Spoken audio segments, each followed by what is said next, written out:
নমস্কার। আমাদের সঙ্গে এই মুহূর্তে টেলিফোনে সংযুক্ত আছেন বাংলাদেশের সাবেক পররাষ্ট্র তথা বিদেশ মন্ত্রী এ.কে আব্দুল মোমেন।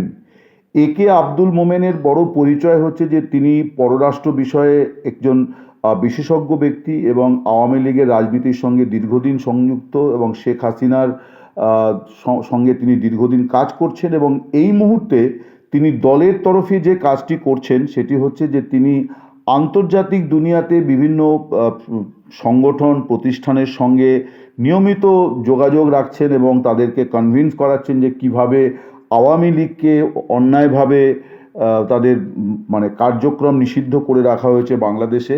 তো মিস্টার আব্দুল মোমেন এই মুহূর্তে আমেরিকার নিউ ইয়র্ক শহর থেকে আমাদের সঙ্গে সংযুক্ত হয়েছেন, যদিও উনি বিভিন্ন সময় কাজের সুবাদে আমেরিকার বিভিন্ন শহরে থাকছেন এই কাজগুলি করার জন্যে।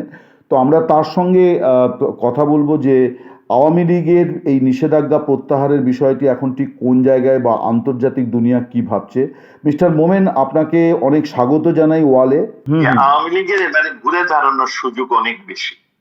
৭৫ সালে থেকে ঘুরে দাঁড়াতে ২১ বছর লেগেছে, কিন্তু বর্তমানে এই যে পরিস্থিতি, আওয়ামী লীগের ঘুরে দাঁড়ানো অনেক বেশি সম্ভাবনা। তবে আমাদের কিছুটা ধৈর্য ধরতে হবে এবং খুব ধৈর্য ধরতে হবে, কিছু নিজেদের সংস্কারও করতে হবে। যেমন সংস্কার বলতে যেমন আমাদের দলের মধ্যে সংস্কার করতে হবে এবং সেইটা আমাদের দল ভালো জানে কিভাবে। তারপরে যারা অপকর্ম করেছে আমাদের দলের, তাদেরও শাস্তি দিতে হবে, শাস্তির একটা প্রতিজ্ঞা করতে হবে। আপনি বলছেন যে দলের তরফেই শাস্তি দিতে হবে, আইন আদালতে যা হবে হবে, কিন্তু দলকে কিছু জিনিস আইন আদালতে যা হবে, নিজেদের আত্মশুদ্ধি প্রয়োজন, আত্মশুদ্ধি প্রয়োজন এবং যারা অপকর্ম করেছে তাদেরকে দলের তরফেই শাস্তি দিতে হবে। কিন্তু আমরা দেখলাম যে ১.৫ বছর হয়ে গেল, এখনো পর্যন্ত সেরকম কোনো পদক্ষেপ নেই। যারা যে পদে ছিলেন তারা সেই পদেই আছেন এবং যেটা বোঝা যাচ্ছে যে এটা নিয়ে দলের, আপনি যে কথাগুলো বলছেন এগুলো আমি কিন্তু আরও অনেকের মুখেই শুনেছি যে, এবং যে কোনো রাজনৈতিক দলে তো একটা শুদ্ধকরণ বা শুদ্ধিকরণ মানে মেকানিজম থাকতেও হয়, যে দল তো সবাইকে সমান চোখে দেখতে পারে না, যে অপরাধী তাকে তো দলের তরফে সাজা দেওয়াটা বাঞ্ছনীয়, কিন্তু আমরা সেরকম কিছু কিন্তু দেখতেও পাচ্ছি না। আমাদের নিজেদের একটা আত্মশুদ্ধি দরকার, আর একটা কেন আমরা এই ভরাডুবি হব সেইটা আমাদের বিবেচনা, মানে যথার্থ তথ্য সংগ্রহ করে সেই মতো কাজ করতে হবে এবং সেইগুলোর দায়িত্ব আমাদের দলের নেতা। আপনার কি মনে হয় যে এই যে একটা গণ অভ্যুত্থানও হয়ে গেল, এরকম একটা বাংলাদেশে হতে পারলো, আওয়ামী লীগের মতো একটা বড় দল যারা স্বাধীনতার প্রধান সংগঠক দল, এবং আপনারা বলছেন যে প্রায় ৪০-৪৫% ভোট আছে, গলিগলিতে যাদের সংগঠন আছে সেখানে, তার বিরুদ্ধে এরকম একটা ঘটনা ঘটলো, এটা কি আপনার মনে হয় যে এই যে যারা মানে দলের ভাবমূর্তিকে নষ্ট করেছে তাদের কর্মকাণ্ডের মধ্য দিয়ে, সেটা একটা বড় কারণ যে তাদের মানে আচরণে মানুষ ক্ষিপ্ত? একটা কারণ, যেটা আপনার ভরাডুবিতে হয়েছে সেটা তো অনেকটা ডাকাতরা আপনার বাড়িতে পড়েছে। ডাকাত কখন পড়ে আপনি জানেন না, আপনি আরো সুশৃঙ্খল থাকলেও ডাকাত দল যদি এখন পড়ে আপনিও দণ্ড, ওইটা দুর্ঘটনাটা ডাকাত দল হঠাৎ করে আপনার ষড়যন্ত্রের মাধ্যমে এসে আপনার বাড়ি দখল করে। এই যে ষড়যন্ত্র আপনারা বলছেন, ষড়যন্ত্রটা বলছেন, কিন্তু ১৫ বছর ১৬ বছর ক্ষমতাসীন এবং এত বড় একটা দল, তারা যে ষড়যন্ত্র টের পেল না, এটা আপনার কি মনে হয়? মানে এটাও তো একটা মানে বড় প্রশ্ন, বিস্ময় এবং একটা ব্যর্থতা।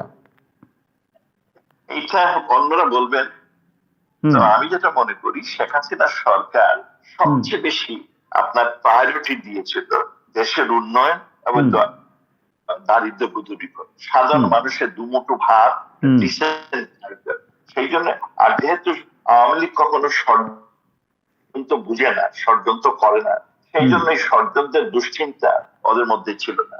আর আমরা যে সমস্ত বিভিন্ন গোয়েন্দা সংস্থা ছিল, তারা একটা আনন্দের মধ্যেই ছিলেন, দেশের উন্নয়ন হচ্ছে, গাড়ি ঘোড়া চালাচ্ছেন, বেশ ধুমধামে চলতেছেন, তারা এইগুলো হতে পারে এটা কল্পনা করে। আর আমরা দলের লোকজনও কখনো কল্পনাই করে নাই এই ধরনের ষড়যন্ত্র, আমার তাই মনে হয়।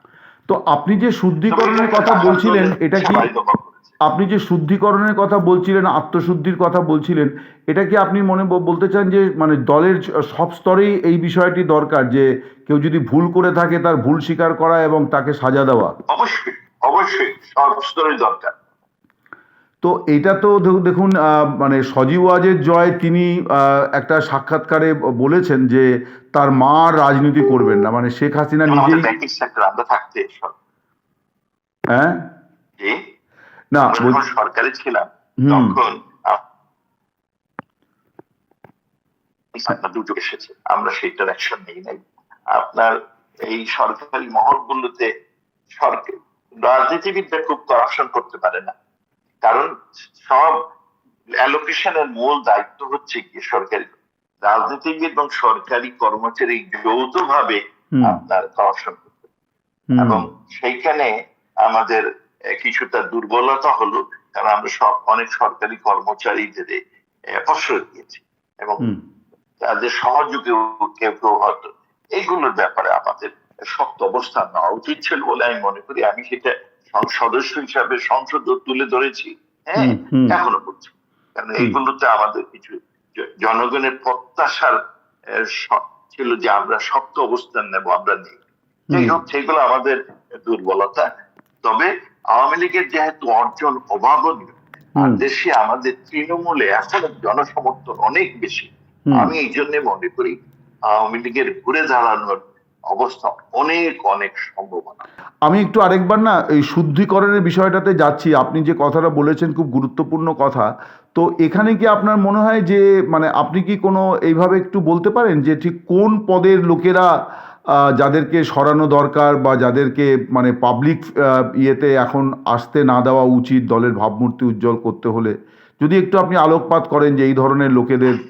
না, আমি অত ডিটেল বলতে পারবো না, বুঝছেন। তবে আমি মনে করি যে আমাদের দলের নেতৃত্বে অনেক লোক ছিলেন, যেমন আমাদের প্রেসিডিয়াম সদস্যরা, তারা কি বেসিসে এসেছেন আমি জানি না, তাদের অনেকের দুর্বলতা অনেক প্রখর।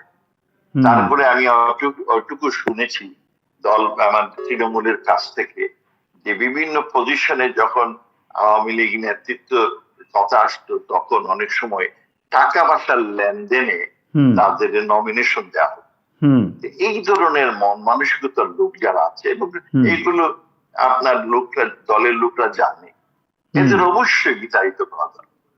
মানে এই ধরনের কাজ তো মানে নিয়োগ দেওয়া বা এই ধরনের কাজ তো জেনারেল সেক্রেটারি, জয়েন্ট সেক্রেটারি, সাংগঠনিক সম্পাদক এরাই করেন আর কি, এবং প্রেসিডিয়াম সদস্যরা করেন। তার মানে আপনি বলছেন যে আমি জানি না, কারণ আমাকে কোনোদিন কারো কাছে টাকা দিতে হয়নি। আমি খুব ভাগ্যবান যে মাননীয় প্রধানমন্ত্রী শেখ হাসিনা আমাকে নিজের থেকেই ওই ৮০ সালে ৯০ সালে আমি বিভিন্ন কাজ করেছিলাম, ২০০১ সালে থেকে ৬-৮ পর্যন্ত, সেই সব চিন্তা করে হয়তো আমাকে ডেকে নিয়েছিলেন আকস্মিক ভাবে। সুতরাং আই ডোন্ট নো। তবে আমি যেটা মনে করি, যারা এই সব অপকর্মে নিযুক্ত ছিল নেত্রীগুলো জানেন, তাদের বের করে দেওয়া উচিত। কর্মচারী যৌথভাবে আপনার করাপশন করতে, এবং সেইখানে আমাদের কিছুটা দুর্বলতা হলো, কারণ আমরা অনেক সরকারি কর্মচারীদের প্রশ্রয় দিয়েছি এবং তাদের সহযোগী কেউ কেউ হয়তো এইগুলোর ব্যাপারে আমাদের শক্ত অবস্থান নেওয়া উচিত ছিল বলে আমি মনে করি। আমি সেটা সদস্য হিসাবে সংসদ তুলে ধরেছি, হ্যাঁ, এখনো করছি, কারণ এইগুলোতে আমাদের কিছু জনগণের প্রত্যাশার ছিল যে আমরা শক্ত অবস্থান নেব, আমরা নেই। যাই হোক, সেগুলো আমাদের দুর্বলতা। তবে আওয়ামী লীগের যেহেতু অর্জন অভাবনীয়, আর দেশে আমাদের তৃণমূলে এখনো জনসমর্থন অনেক বেশি, আমি এই জন্য মনে করি আওয়ামী লীগের ঘুরে দাঁড়ানোর অবস্থা অনেক অনেক সম্ভাবনা। না, আমি একটা অন্য প্রসঙ্গ বলছিলাম, নেতৃত্বে কিছুটা আর আরেকটা হচ্ছে যে আমাদের নেতা সেই শেখ হাসিনা এখনো জীবিত আছে, এইটা আমাদের একটা বিষয়, এবং সুস্থ আছেন, সুস্থ আছেন এবং জীবিত আছেন। অনেক জীবিত রেখেছেন নিশ্চয়ই কোনো বিশেষ কারণে, এবং ওনার সাফল্য তো অভাব।